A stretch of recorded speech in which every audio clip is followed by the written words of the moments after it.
Oi, gente. Desculpa meu cabelo, tá feio.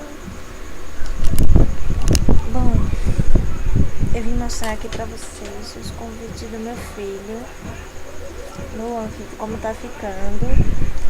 Não tem como, eu mostrei tanta coisa e tenho que mostrar o convite. Tá ficando assim, quando estiver pronto, eu venho aqui e mostro pra vocês o resto.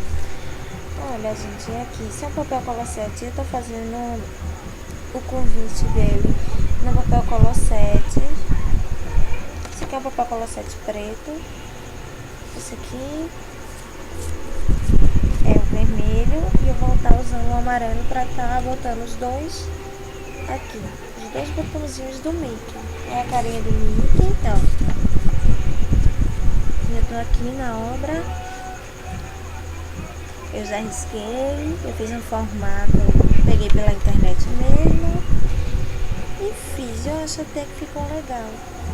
Aqui, ó, gente, vai ficar assim, os dois botãozinhos aqui que ainda falta, ó. Esse é o convite. Aqui eu vou estar botando as senhas, agarrado aqui, ó. Vou estar pondo as senhas. Aqui dentro o convite, porque ele é aberto, ele abre. Eu vou estar pondo o convite que eu vou fazer. Eu já fiz a arte já do convite. E quando estiver pronto, os convites todos prontos, eu venho aqui e mostro pra vocês. Beijos, tchau!